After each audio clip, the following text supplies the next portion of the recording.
سیرت لائبریری پر آپ سن رہے ہیں مرزا ریاض احمد کی عقیدت و مودت سے لکھی گئی کتاب رخ مصطفیٰ۔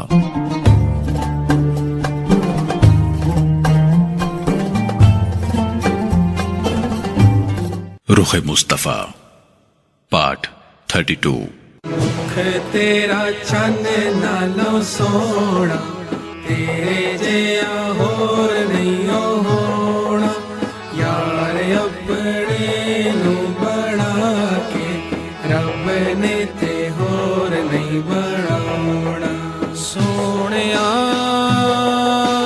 سونیا سونیا میرے نبی دی کیل کال چال گال روشنی، میرے نبی دی کیل کال چال گال روشنی، کمال سارے آپ وچ ہر ایک کمال روشنی، حضور دے وجود دا، حضور دے لباس دا، حضور دے وجود دا، حضور دے لباس دا، ہے تار تار تار تار تار تار تار تار تار تار تار تار تار تار معجزات وال وال روشنی، مولا البدر علينا من ثنيات الوداع،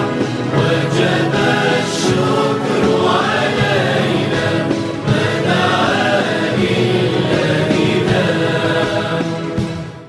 قلیل کھانے کا زیادہ ہو جانا۔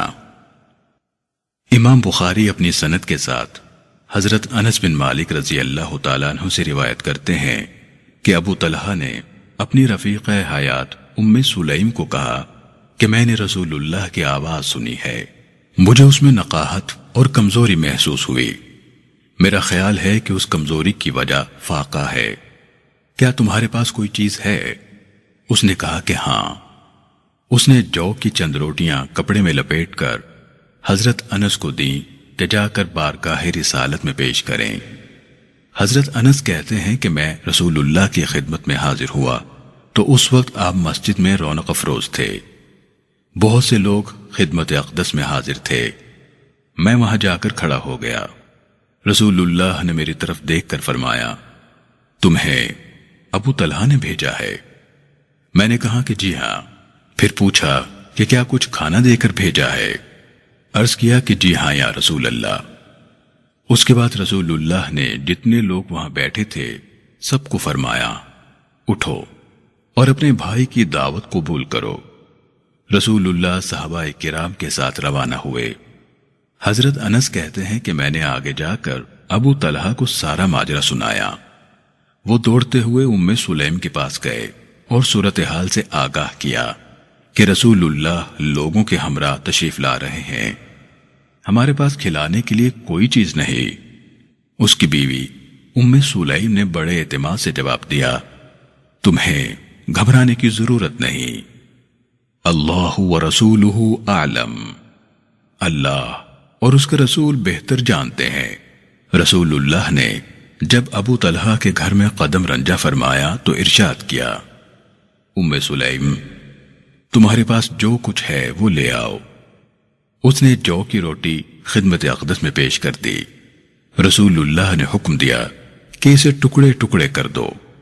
ام سلیم نے روٹی کے ٹکڑے کیے اور گھی اس روٹی پر انڈیل کر رسول اللہ کے سامنے رکھ دیا۔ رسول اللہ نے کچھ پڑھا اور دم کر دیا۔ 10 آدمیوں کو اندر جانے کی اجازت دی۔ 10 آدمیوں نے اسے جی بھر کر کھایا اور چلے گئے۔ پھر دوسرے 10 آئے، کھانا کھا کر چلے گئے۔ اس طرح 10 لوگ آتے رہے اور پیٹ بھر کر کھاتے رہے۔ تقریباً 70 لوگوں نے اس ایک روٹی کو کھایا، مگر پھر بھی وہ جوں کی تو رہی۔ اسی طرح جنگ خندق کے وقت حضرت جابر بن عبداللہ رضی اللہ تعالیٰ عنہ کی دعوت پر بھی چند آدمیوں کا کھانا کئی ہزار مجاہدین نے پیٹ بھر کر کھایا۔ قاضی ایاز شفا شریف میں لکھتے ہیں کہ انگشت ہائے مبارک سے پانی کا جاری ہونا، رسول اللہ کی دعا سے کنویں اور چشمے سے پانی کا نکلنا، تھوڑے طعام کا کثیر تعداد میں کفایت کرنا۔ ان کی اکثر روایات ان احادیث سے ہیں جن کو محدثین کرام نے صحیح تسلیم کیا ہے۔ ان روایات کو 15 صحابہ نے روایت کیا ہے، جبکہ تابعین کی تعداد اس سے کئی گنا زیادہ ہے، اس لیے ان کے مستند ہونے میں قطعاً کوئی شک و شبہ نہیں۔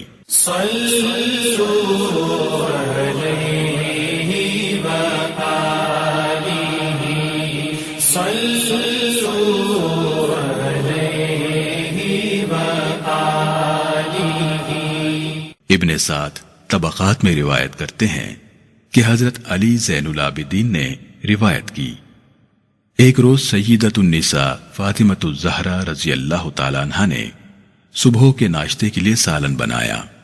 سیدنا علی المرتضیٰ کو رسول اللہ کی خدمت میں بھیجا کہ عرض کریں کہ آج صبح کا ناشتہ ہمارے ہاں تناول فرمائیں۔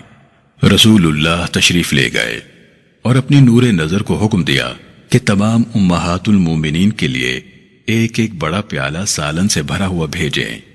سیدہ خاتون جنت نے حکم کی تعمیل فرمائی، پھر ایک پیالہ رسول اللہ کے لیے، ایک پیالہ علی المرتضیٰ اور ایک اپنے لیے بھرا۔ بعد ازاں ہنڈیا کا ڈھکن اٹھا کر دیکھا تو وہ ہنڈیا لبالب بھری ہوئی تھی، جیسے کسی نے ہنڈیا سے کچھ نکالا ہی نہ ہو۔ امام ابو داؤد حضرت عمر فاروق رضی اللہ تعالیٰ عنہ سے روایت کرتے ہیں، ایک روز رسول اللہ نے مجھے حکم دیا کہ تمہارے بالا خانے میں جو کھجوریں رکھی ہیں ان میں سے احمس قبیلے کے 400 سواروں کو زادے رہ دو۔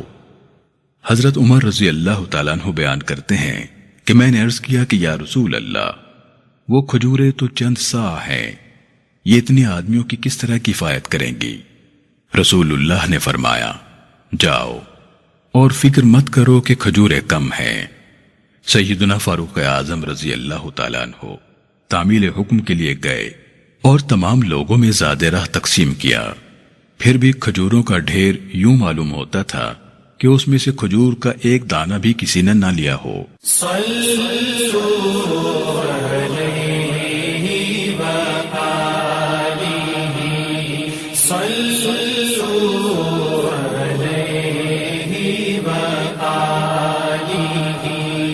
امام بیہقی اور امام ترمذی حضرت ابو ہریرہ رضی اللہ تعالیٰ عنہ سے روایت کرتے ہیں کہ غزوہ تبوک میں ایک مرتبہ سامان خوردنوش کی قلت ہو گئی۔ رسول اللہ نے فرمایا، کیا کوئی چیز ہے؟ میں نے عرض کیا تو شیدان میں کچھ کھجوریں ہیں۔ رسول اللہ نے فرمایا، ان کھجوروں سے مٹھی بھر کر لاؤ۔ میں لے کر حاضر ہوا تو میری مٹھی میں 10-15 کھجوریں تھیں۔ رسول اللہ نے ان کو دسترخوان پر بچھا دیا اور برکت کی دعا فرمائی، پھر فرمایا 10-10 آدمیوں کو بلاتے جاؤ۔ حسب حکم لوگ آتے، کھاتے اور اٹھتے جاتے، یہاں تک کہ سارا لشکر کھا کر سیر ہو گیا۔ رسول اللہ نے فرمایا کہ جتنی کھجوریں تم لائے تھے یہاں سے اٹھا لو۔ میں جتنی لایا تھا اس سے زیادہ کھجوریں اٹھا لیں، ان میں سے خود بھی کھاتا، اہل و عیال کو بھی کھلاتا، اور جو مہمان آتے انہیں بھی کھلاتا رہا۔ یہ مٹھی بھر کھجوریں رسول اللہ کی حیات طیبہ، صدیق اکبر، فاروق اعظم اور عثمان غنی کی خلافت تک کھاتا رہا، یہاں تک کہ سیدنا عثمان غنی رضی اللہ تعالیٰ عنہ کو شہید کر دیا گیا۔ اس افراتفری میں وہ توشادان چھین لیا گیا اور میں اس برکت سے محروم ہو گیا۔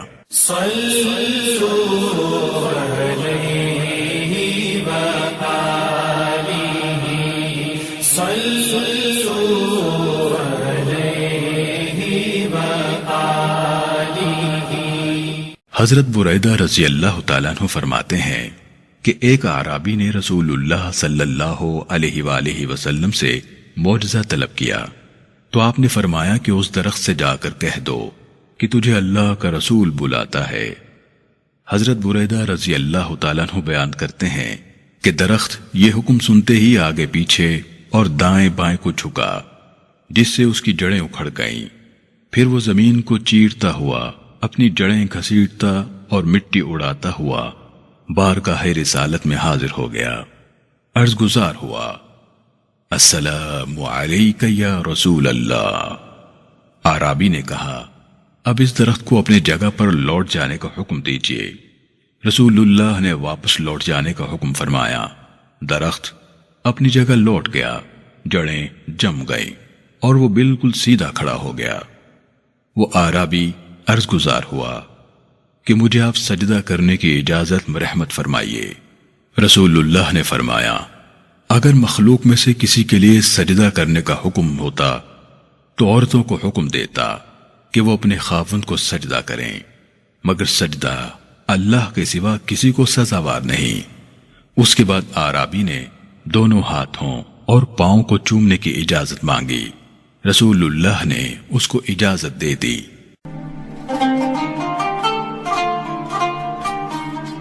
السلام علیکم، آپ سن رہے ہیں سیرت لائبریری.com۔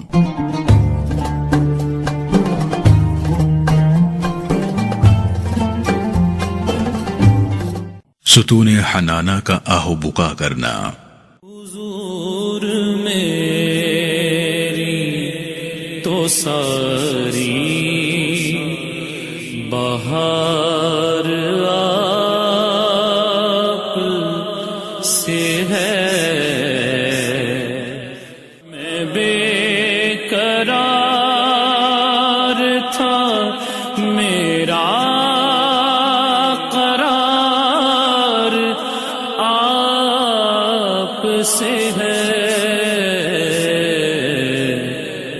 مسجد نبوی کی تعمیر کے بعد رسول اللہ کھجور کے خوش تنے کے ساتھ کھڑے ہو کر وعظ فرمایا کرتے تھے۔ ایک انصاری صحابی نے اپنے غلام سے لکڑی کا ممبر بنوا کر رسول اللہ کی خدمت میں پیش کیا۔ جب رسول اللہ ممبر پر تشریف فرما ہو کر وعظ فرمانے لگے تو خشک تنے سے رونے اور سسکیاں لینے کی آواز آنے لگی۔ کھجور کا وہ خشک تنا یوں رو رہا تھا جیسے اونٹنی اپنے بچے کے لیے واویلا کرتی ہے۔ صحابہ کرام اس کا حال دیکھ کر بے اختیار رونے لگے۔ حضرت ابی بن کعب رضی اللہ تعالیٰ عنہ فرماتے ہیں کہ ستون اتنے دردناک انداز میں رویا کہ پھٹ گیا۔ رسول اللہ نے ممبر سے اتر کر اپنا دست شفقت اس خشک تنے پر پھیرا اور اسے ساتھ لگا لیا۔ اب وہ تنا اس طرح رو رہا تھا کہ جس طرح بچے کو خاموش کرانے کی کوشش کی جائے تو وہ روتا ہے۔ کچھ دیر بعد خاموش ہو گیا۔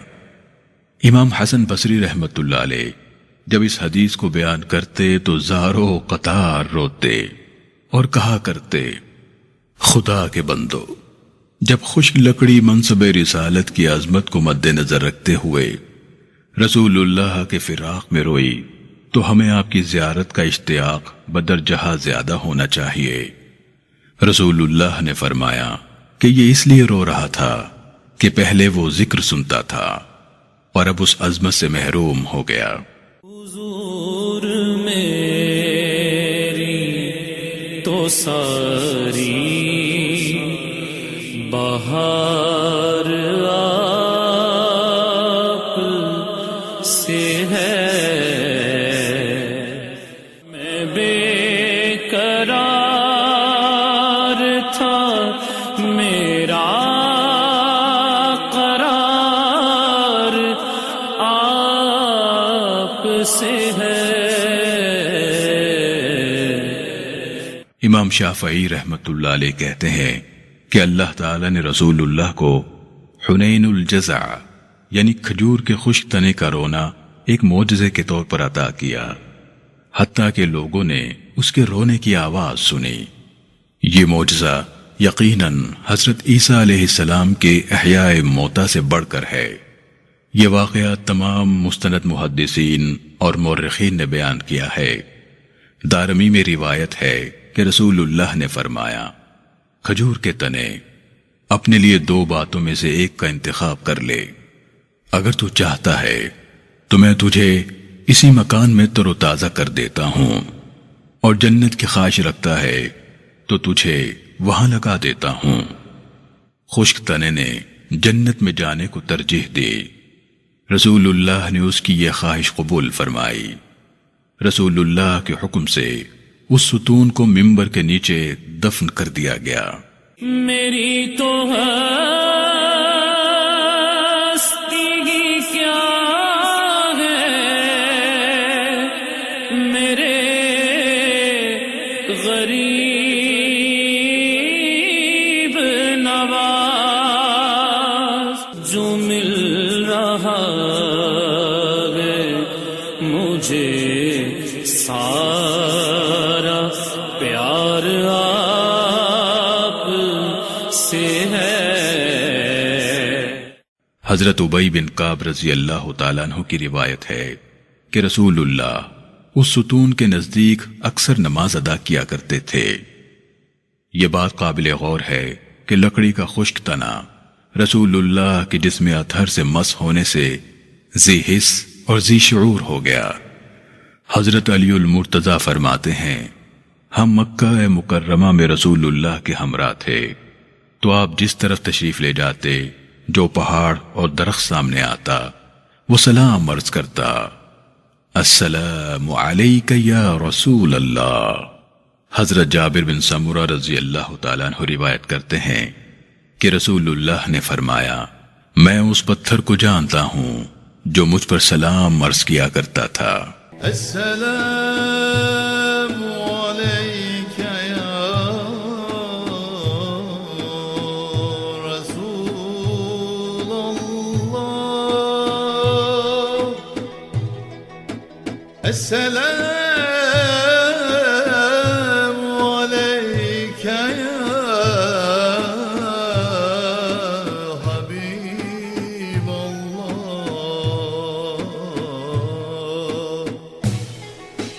Ay doğdu üzerimize veda tepelerinden, şükür gerekti bizlere Allah adaletinden.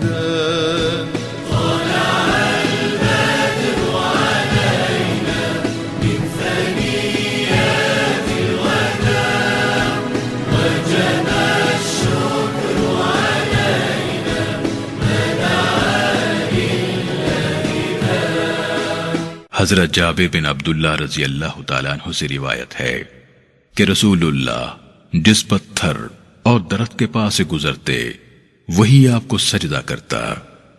ام المومنین عائشہ صدیقہ رضی اللہ تعالیٰ عنہ روایت کرتی ہیں کہ رسول اللہ نے فرمایا، جب سے جبرائیل امی میرے پاس پیغام رسالت لے کر آئے، اس کے بعد سے میں جس پتھر یا درخت کے پاس سے گزرتا ہوں وہ مجھے السلام علیک یا رسول اللہ کہہ کر سلام کرتا ہے۔ السلام علیک یا رسول اللہ، السلام علیک یا حبیب اللہ۔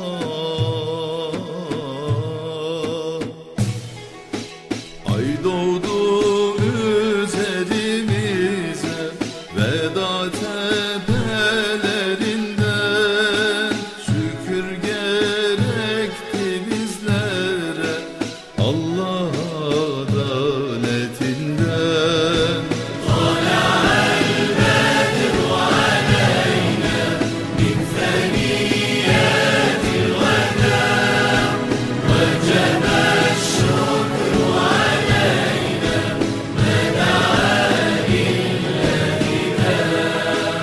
آپ سن رہے ہیں سیرت library.com پر رخ مصطفیٰ۔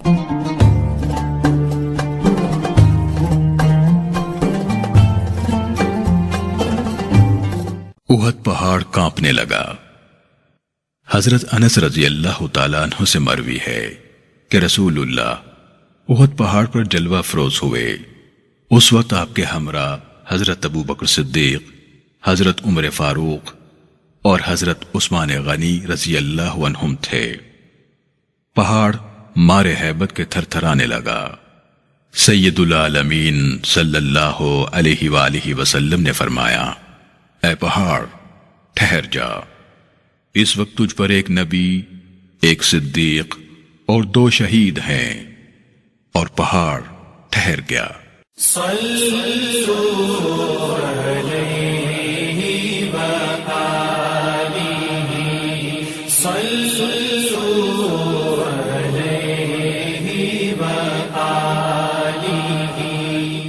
بھیڑیے کا گفتگو کرنا۔ حضرت ابو سعید خدری رضی اللہ تعالیٰ عنہ سے روایت ہے کہ ایک چرواہا بکریاں چرا رہا تھا کہ بھیڑیے نے آ کر ایک بکری دبوچ لی۔ چرواہے نے اس سے بکری چھڑوا لی۔ بھیڑیے نے ذرا ہٹ کر چرواہے سے کہا کہ اللہ سے ڈرو، میری خوراک اور میرے درمیان حائل ہوئے ہو۔ چرواہے نے حیرت سے کہا کہ کیا بھیڑیا بھی انسانوں کی طرح گفتگو کرتا ہے؟ یہ سن کر بھیڑیے نے جواب دیا، کیا میں تجھے اس سے بھی عجیب بات نہ بتاؤں کہ اللہ کا رسول جو 2 پہاڑوں کے درمیان رہتا ہے وہ لوگوں کو ماضی کی ساری باتیں بتا رہا ہے۔ یہ سن کر چرواہے نے رسول اللہ کی بارگاہ میں حاضر ہو کر پورا واقعہ بیان کیا۔ رسول اللہ نے کہا کہ کھڑے ہو کر یہ سارا واقعہ لوگوں کے سامنے بیان کرو۔ پھر آپ نے فرمایا کہ بھیڑیے نے سچ کہا۔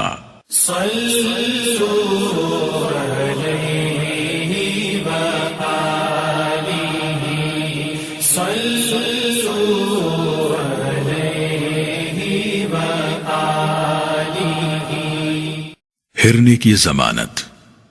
حضرت ام سلمہ رضی اللہ تعالیٰ عنہ روایت کرتی ہیں کہ ایک روز رسول اللہ جنگل میں تشریف فرما تھے کہ ایک بندھی ہوئی ہرنی نے رسول اللہ سے عرض کیا کہ مجھے اس اعرابی نے شکار کر کے پکڑ لیا ہے۔ اس سامنے والے پہاڑ میں میرے 2 بچے ہیں۔ اگر آپ اس اعرابی سے فرما دیں کہ مجھے تھوڑی دیر کے لیے چھوڑ دے، میں اپنے بچوں کو دودھ پلا کر واپس آ جاؤں گی۔ رسول اللہ نے اعرابی سے ہرنی کو تھوڑی دیر کے لیے چھوڑنے کے لیے کہا۔ اس نے ہرنی کو چھوڑ دیا اور وہ چلی گئی۔ تھوڑی دیر کے بعد ہرنی واپس لوٹ آئی۔ اس کے بعد رسول اللہ نے اعرابی کو ہرنیاں آزاد کرنے کا حکم دیا۔ اعرابی نے ہرنی کو آزاد کر دیا۔ وہ اپنے بچوں کے پاس جانے کے لیے خوشی سے دوڑتی جا رہی تھی اور بلند آواز سے کہہ رہی تھی، اشہد ان لا الہ الا اللہ واشہد انک رسول اللہ، یعنی میں گواہی دیتی ہوں کہ اللہ تعالیٰ کے سوا کوئی عبادت کے لائق نہیں، اور میں گواہی دیتی ہوں کہ آپ یعنی محمد اللہ کے رسول ہیں۔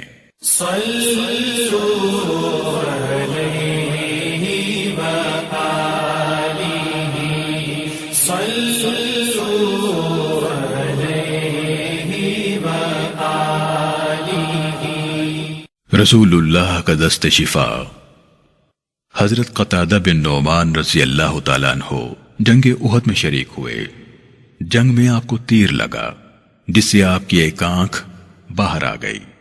قتادہ نے اس آنکھ کو اپنے ہاتھ پر رکھ کر بارگاہ نبوت میں حاضر ہو کر عرض کیا، یا رسول اللہ، میری آنکھ پر نظر کرم فرمائیے۔ رسول اللہ نے فرمایا، اگر تم چاہتے ہو تو صبر کرو، اس کے بدلے تمہیں جنت ملے گی، اور اگر تم چاہتے ہو تو اس آنکھ کو درست کر دیتا ہوں۔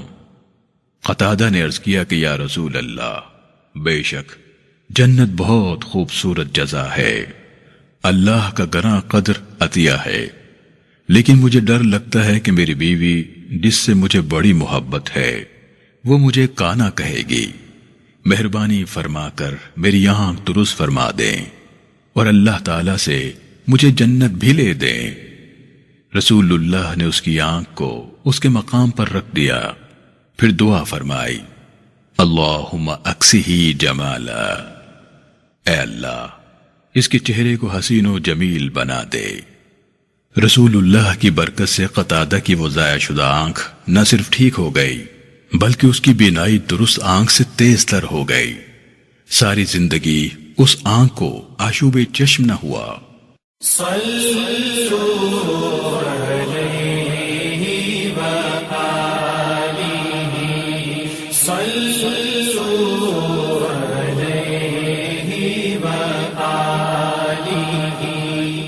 حضرت عبداللہ بن عتیق رضی اللہ تعالیٰ عنہ کے ٹوٹے ہوئے پاؤں پر رسول اللہ کا دست مبارک پھیرنا اور اس کا اسی وقت صحیح ہو جانا بھی آپ کا معجزہ ہے۔ جنگ بدر کے دن مشرکین کے مرنے کی جگہوں کی نشاندہی کرنا اور بتا دینا کہ فلاں مشرک کے مرنے کی جگہ یہ ہے، رسول اللہ کے بتائے ہوئے مقامات سے سر منہ تجاوز نہ ہوا۔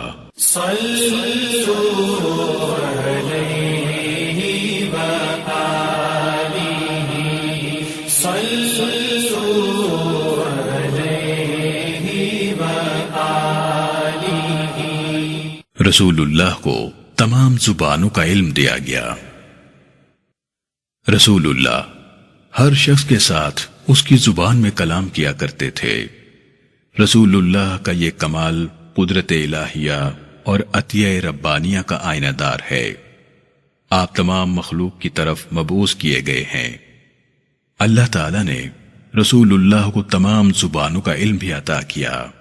قرآن مجید کی سورہ ابراہیم کی آیت نمبر 4 میں اللہ رب العالمین ارشاد فرماتا ہے وَمَا أَرْسَلْنَا مِن رَّسُولٍ إِلَّا بِلِسَانِ قَوْمِهِ لِيُبَيِّنَ لَهُمْ، اور ہم نے نہیں بھیجا کسی رسول کو مگر اس قوم کی زبان کے ساتھ تاکہ وہ کھول کر بیان کرے ان کے لیے۔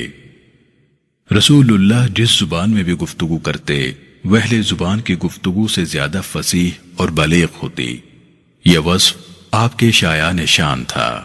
بلا شبہ یہ اللہ کے رسول کا زبردست معجزہ ہے۔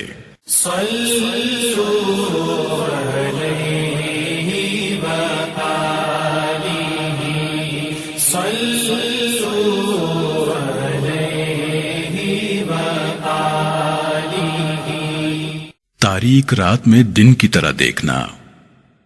حضرت ابن عباس رضی اللہ عنہما سے مروی ہے کہ رسول اللہ اندھیری شب میں بھی اسی طرح دیکھتے تھے جس طرح دن کے اجالے میں دیکھتے تھے۔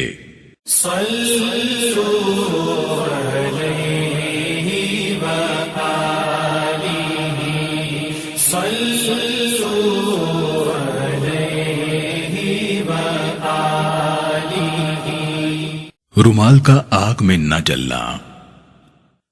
عبادہ بن عبد الصمد کا بیان ہے کہ ہم حضرت انس بن مالک رضی اللہ تعالیٰ عنہ کے پاس گئے تو انہوں نے اپنی خادمہ سے کہا دسترخوان لگاؤ، ہم کھانا کھانا چاہتے ہیں۔ جب وہ کھانا لے کر آئی تو اسے کہا کہ اب رومال بھی لے آؤ۔ وہ ایک میلا رومال لے آئی، پھر کہا کہ تنور گرم کر کے یہ میلا رومال اس میں ڈال دو۔ وہ رومال تنور میں ڈالا گیا۔ تھوڑی دیر بعد جب اسے تنور سے نکالا گیا تو وہ دودھ کی طرح صاف اور سفید تھا۔ ہم نے حیرانگی سے پوچھا کہ یہ کیا ماجرا ہے؟ حضرت انس بن مالک رضی اللہ تعالیٰ عنہ نے کہا یہ رسول اللہ کا رومال ہے، آپ اس سے چہرہ اقدس صاف کیا کرتے تھے۔ جب یہ میلا ہو جاتا ہے تو ہم اس طرح اس کو صاف کرتے ہیں۔ آگ اس چیز کو نہیں جلاتی جو رسول اللہ کے بدن اطہر سے چھو جاتی ہے۔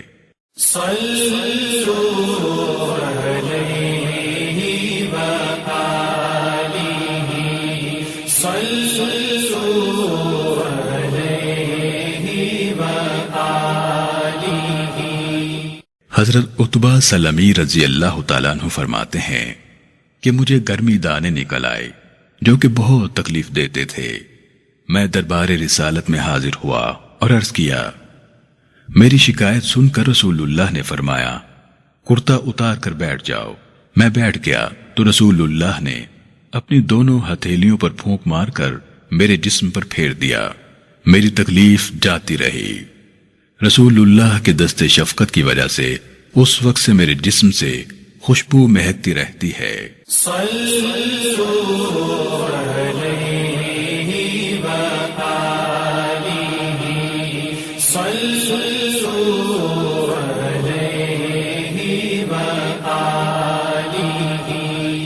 اسید بن ابی ایاس رضی اللہ تعالیٰ عنہ بیان کرتے ہیں کہ رسول اللہ نے اپنا ہاتھ میرے سینے پر رکھا اور میرے چہرے پر پھیر دیا۔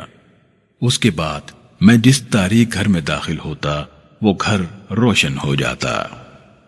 رسول اللہ نے عید الاضحیٰ پر 5 یا 6 اونٹ ذبح کرنے کا ارادہ کیا۔ میں نے چھری پکڑی تو وہ اونٹ ایک دوسرے پر سبقت لینے کے ارادے سے رسول اللہ کی طرف آنے کی کوشش کر رہے تھے تاکہ پہلے اس کے گلے پر چھری چلے۔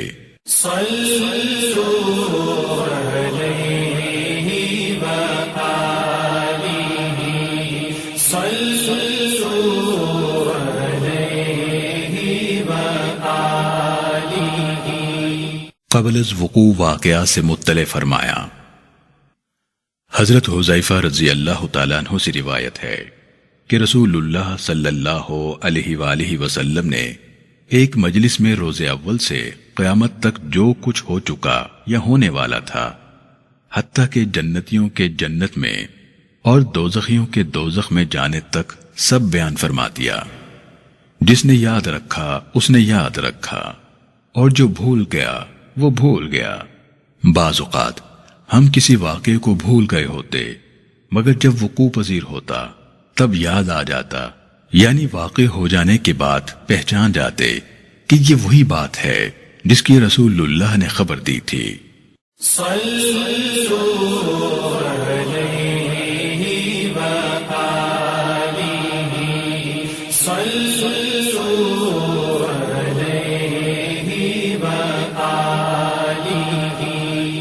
بیہقی نے حضرت سفینہ رضی اللہ تعالیٰ عنہ سے روایت کیا ہے کہ میں دریائے شور میں تھا، جہاز ٹوٹ گیا، میں ایک تختے پر بیٹھ گیا، بہتے ہوئے ایک جنگل میں جا پہنچا، وہاں مجھے ایک شیر ملا جو میری طرف بڑھا۔ میں نے اس شیر کو کہا کہ میں رسول اللہ کا آزاد کردہ غلام ہوں۔ یہ سن کر شیر میری طرف آیا، اس نے اپنا کندھا میرے بدن میں مارا، پھر میرے ساتھ ہو لیا، یہاں تک کہ مجھے ایک راستے پر کھڑا کر دیا۔ آہستہ آہستہ کچھ آواز نکالتا رہا اور میرے ہاتھ پر اپنی دم لگائی جیسے مصافحہ کیا جاتا ہے، اور خاموشی سے چلا گیا۔ میں نے سمجھ لیا کہ اب وہ مجھے راستہ بتا کر رخصت کر رہا ہے۔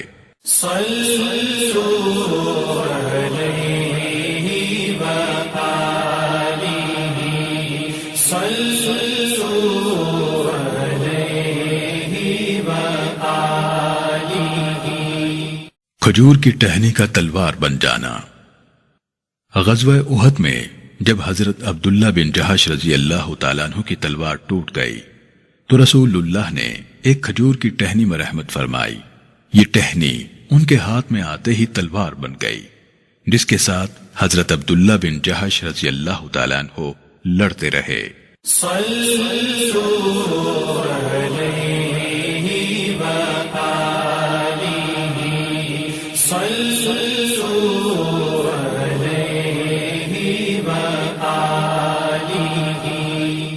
نسیان کا ختم ہو جانا۔ حضرت ابو ہریرہ رضی اللہ تعالیٰ عنہ نے رسول اللہ صلی اللہ علیہ وآلہ وسلم سے اپنے نسیان یعنی بھول جانے کی شکایت کی۔ رسول اللہ نے فرمایا، چادر بچھاؤ، اپنے دست مبارک سے ایک مٹھی اس میں ڈالی اور فرمایا کہ اسے لپیٹ کر سینے سے لگا لو۔ انہوں نے ایسا ہی کیا۔ اس کے بعد حضرت ابو ہریرہ رضی اللہ تعالیٰ عنہ کی یادداشت اتنی قوی ہو گئی کہ انہوں نے صحابہ کرام میں احادیث کی سب سے زیادہ روایات کا اعزاز پایا۔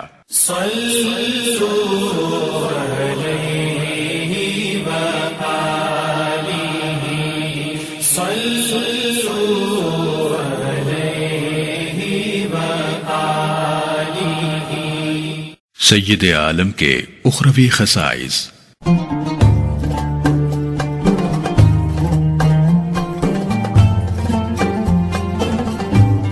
آپ سن رہے ہیں سیرت لائبریری.com پر رخ مصطفیٰ۔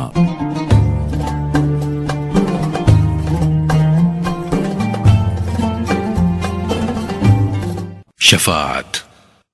امام مسلم رحمت اللہ علیہ حضرت ابو ہریرہ رضی اللہ تعالیٰ عنہ سے روایت کرتے ہیں کہ رسول اللہ صلی اللہ علیہ وآلہ وسلم نے فرمایا، میں ہی قیامت کے دن جمیع اولاد آدم کا سردار ہوں گا، اور میں ہی ہوں گا جس کے لیے سب سے پہلے زمین شق ہوگی، اور میں ہی سب سے پہلے شفاعت کرنے والا ہوں گا، اور میں ہی وہ ہوں گا جس کی شفاعت سب سے پہلے قبول ہوگی۔ حضرت ابو ہریرہ رضی اللہ تعالیٰ عنہ بیان کرتے ہیں کہ رسول اللہ نے فرمایا، قیامت کے دن جب سب لوگ بے ہوش ہو جائیں گے تو میں ہی سب سے پہلے ہوش میں آؤں گا۔ حضرت انس رضی اللہ تعالیٰ عنہ روایت کرتے ہیں کہ رسول اللہ نے فرمایا، قیامت کے روز جب لوگ قبروں سے اٹھائے جائیں گے تو سب سے پہلے میری قبر شق ہوگی، سب سے پہلے میں روضہ اقدس سے اٹھوں گا، میرے بعد ابو بکر و عمر اٹھیں گے، پھر اہل بقیع آئیں گے اور میرے پاس جمع ہوں گے، پھر میں مکے والوں کا انتظار کروں گا اور حرمین شریفین کے درمیان سب کو اکٹھا کروں گا۔ امام طبری، امام حاکم حضرت ابو ہریرہ رضی اللہ تعالیٰ عنہ سے روایت کرتے ہیں، قال رسول اللہ صلی اللہ علیہ وسلم، یحشر الانبیاء علی الدواب وابعثوا علی البراق، یعنی سب انبیاء کرام علیہم السلام جانوروں پر سوار ہو کر میدان حشر میں تشریف لائیں گے، جبکہ میں براق پر سوار ہوں گا۔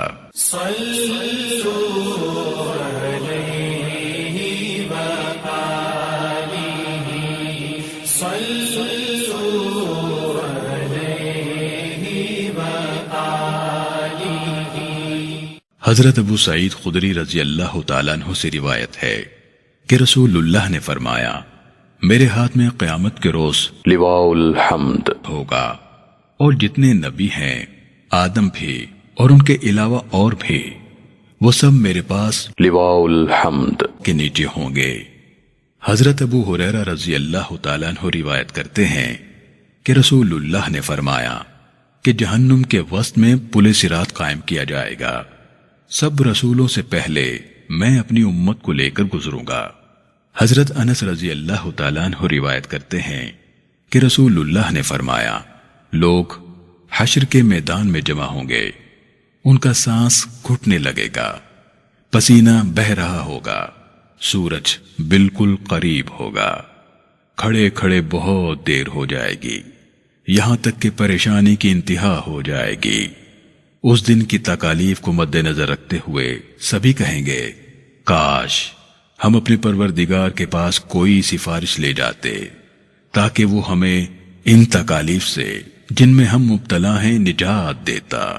رسول اللہ نے فرمایا، پھر ساری مخلوق میرے پاس آئے گی اور عرض کرے گی، اے محمد، فیصلے کے لیے اپنے پروردگار کی بارگاہ میں ہماری سفارش فرما دیجئے۔ رسول اللہ فرمائیں گے، انا لہا، یعنی ہاں ہاں یہ میرا ہی کام ہے۔ پھر رب کریم کی بارگاہ میں رسول اللہ ان کی سفارش فرمائیں گے۔ اسے امام بخاری اور امام مسلم نے روایت کیا ہے۔ پل صراط قائم کیا جائے گا، سب سے پہلے رسول اللہ پل صراط سے گزریں گے اور پل صراط کے دوسرے سرے پر کھڑے ہو کر رب سلم رب سلم، اے رب بچا، اے رب بچا پکار رہے ہوں گے۔ بعد ازاں آپ ذات الہ کے سامنے آ کر تشریف فرما ہو جائیں گے۔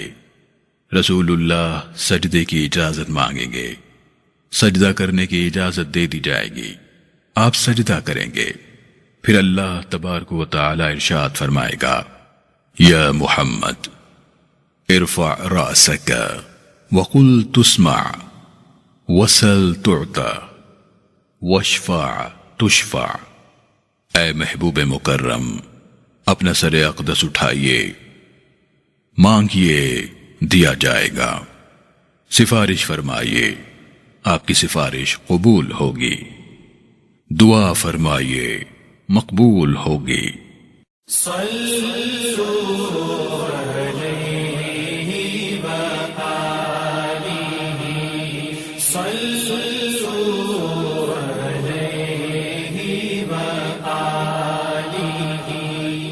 اس وقت اللہ تعالی رسول اللہ پر توصیف و ستائش اور بزرگی کے وہ باب کھولے گا جو مخلوق میں سے کسی کے لیے بھی نہیں کھلے تھے۔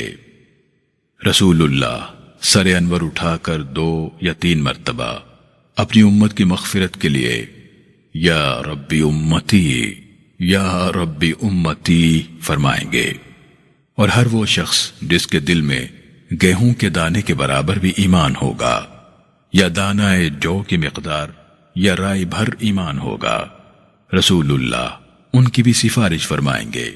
اس وقت اپنے اور پرائے سبھی جان جائیں گے کہ بارگاہ الہی میں جو وجاہت ہمارے آقا صلی اللہ علیہ وآلہ وسلم کی ہے وہ کسی کی بھی نہیں۔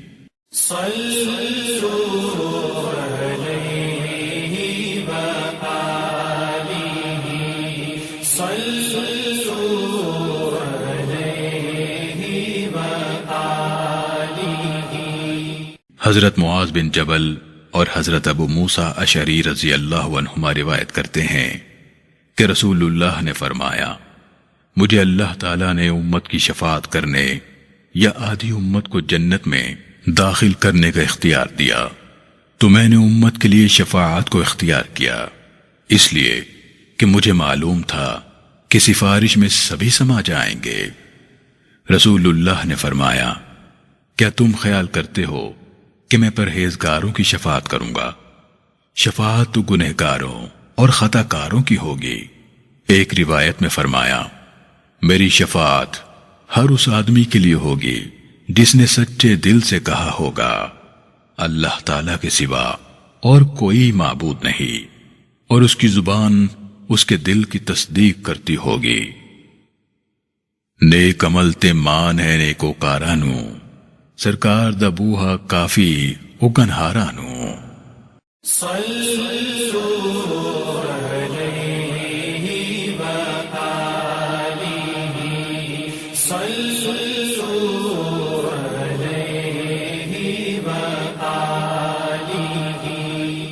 حضرت ابو ہریرہ رضی اللہ تعالیٰ عنہ سے روایت ہے کہ رسول اللہ نے فرمایا کہ میں برابر شفاعت کرتا رہوں گا حتیٰ کہ مجھے کچھ لوگوں کے اعمال نامے دکھائے جائیں گے جس پر ان کا دوزخی ہونا مرقوم ہوگا۔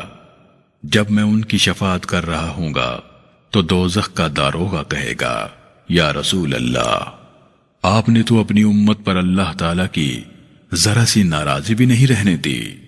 قاضی ایاز شفاعت و مقام محمود کا ذکر کرتے ہوئے لکھتے ہیں کہ ارشاد باری تعالیٰ ہے، ان یبعثک ربک مقاما محمودا، یقیناً فائز فرمائے گا آپ کو آپ کا رب مقام محمود پر۔ سورہ بنی اسرائیل آیت نمبر 79۔ بخاری شریف میں حضرت عمر فاروق رضی اللہ تعالیٰ عنہ کا ارشاد ہے، وہ فرماتے ہیں کہ روز قیامت تمام لوگ مایوسی کی حالت میں بیٹھے ہوں گے، ہر امت اپنے نبی کی بارگاہ میں عرض گزار ہوگی کہ ہمارے لیے شفاعت فرمائیے۔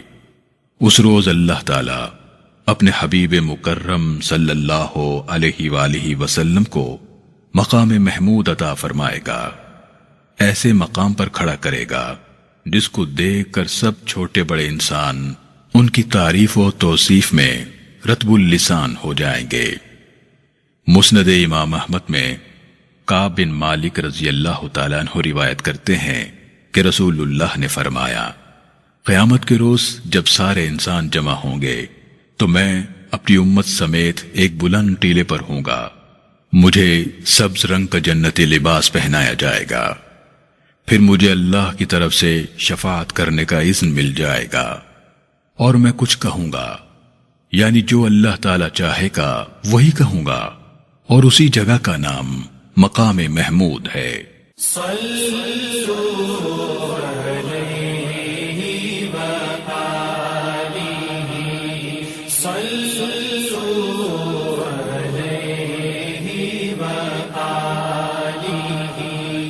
عالم برزخ میں آپ کے احوال و فضائل۔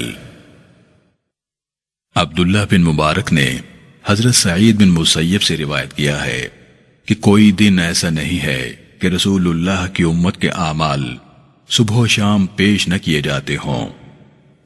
حضرت ابو درداء رضی اللہ تعالیٰ عنہ سے روایت ہے کہ رسول اللہ نے فرمایا کہ اللہ تعالیٰ نے زمین پر حرام قرار دیا ہے کہ وہ انبیاء کرام کے جسم کو کھائے، پس اللہ کے نبی زندہ ہوتے ہیں اور ان کو رزق دیا جاتا ہے۔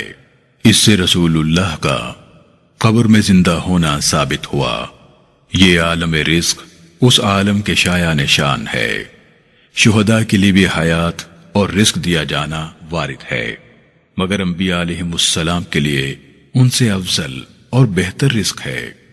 حضرت انس رضی اللہ تعالیٰ عنہ سے روایت ہے کہ رسول اللہ نے فرمایا کہ انبیاء علیہم السلام اپنی قبروں میں زندہ ہوتے ہیں اور نماز پڑھتے ہیں۔ حضرت کعب بن احبار ام المومنین عائشہ صدیقہ رضی اللہ تعالیٰ عنہ کے پاس آئے۔ حاضرین نے رسول اللہ کا ذکر کیا تو حضرت کعب نے کہا کہ کوئی دن ایسا نہیں آتا جس میں 70,000 فرشتے نہ آتے ہوں۔ فرشتے رسول اللہ کی قبر مبارک کا احاطہ کر لیتے ہیں اور آپ پر درود و سلام بھیجتے ہیں، یہاں تک کہ جب شام ہوتی ہے وہ آسمان پر چلے جاتے ہیں۔ دوسرے فرشتے اسی طرح اتر آتے ہیں اور ایسا ہی کرتے ہیں۔ جب قیامت کے دن قبر کی زمین شق ہوگی تو آپ 70,000 فرشتوں کے ساتھ باہر تشریف لائیں گے اور وہ آپ کو لے چلیں گے۔ تیرا چند نالو سونا تیرے جیا ہور نہیں ہونا، یار اپنے نو بنا کے رب نے تے ہور نہیں بناونا۔ سونیا سونیا سونیا میرے نبی دی کیل کال چال گال روشنی، میرے نبی دی کیل کال چال گال روشنی، کمال سارے آپ وچ ہر ایک کمال روشنی، حضور دے وجود دا حضور دے لباس دا، حضور دے وجود دا حضور دے لباس دا، ہے تار تار تار تار تار تار تار تار تار تار تار تار تار تار معجزات وال وال روشنی، مولا